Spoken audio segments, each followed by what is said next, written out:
We are continuing today, Meretz Hashem, in Pirkei Gimel, Mishna Yud Gimel, Chapter 3, Mishna 13. Rabbi Akiva says as follows: Schok v'kalas rosh margilin le'erva. Schok, which literally means laughter, but it means laughter more like in a light-headed, jocular type of fashion. Kalas rosh is frivolity.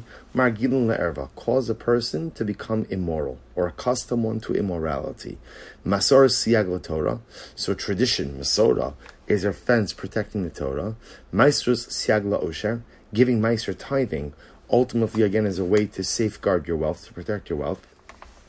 Nidarim siag leprishus, taking a vow is a protective fence for prishus. Prishus is the need of separating oneself. Siag lechachma shtika, the fence that protects wisdom is silence. So a lot. Rabbi Akiva is teaching us many things in this short Mishnah. So let's analyze them one by one. So first of all, schok v'kalas rosh margilin le'erva. What does it mean that essentially frivolity, being of a constant and jocular nature, goes in and causes one to come to immorality? So the Rabbeinu Yonah explains over here. He says it's very simple. He says that at the end of the day, immorality is a manifestation of not taking yourself seriously. It's not taking yourself seriously, not taking life seriously, not taking other people seriously.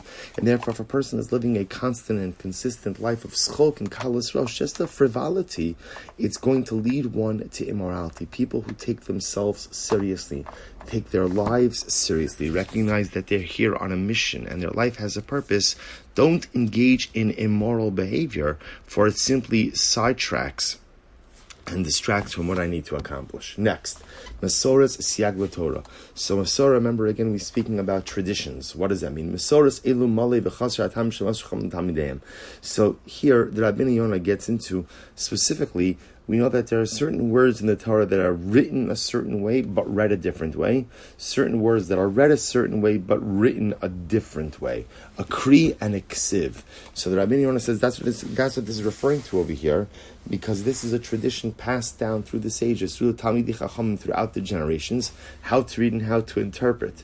On a more basic level, what Rabbeinu Yonah is also trying to highlight is the key to success in Torah is not just simply studying the written text, but also having a Rebbe, having someone from whom one could glean a tradition, and ultimately building that tradition, that Sinaitic tradition, into their own spiritual life. Incredible.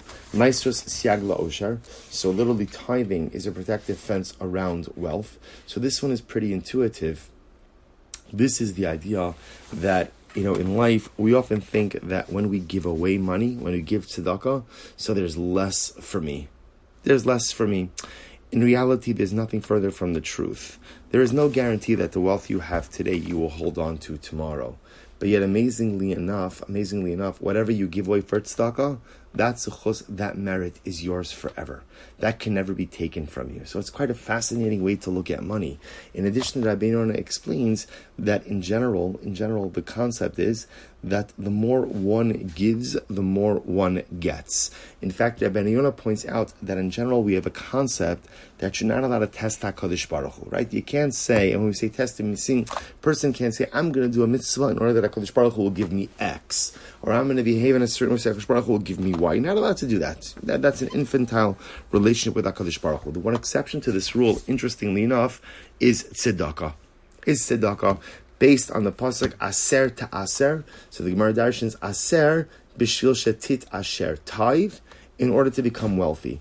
Giving tzedakah is the one and only mitzvah where a person is permitted to say, Ribono shel olam, I'm giving tzedakah on the condition that you go ahead and you give me more money. It's an incredible idea. But again, as we mentioned before, on a bigger level, it's about a hashkafa about how a Jew relates to wealth. That when I give tzedakah, it's not the pshat that it's less for me. It's that whatever I give away, that's what safeguards and that's what preserves the remaining wealth. In other words, the Gemara Chazal discusses that tzedakah is like salt.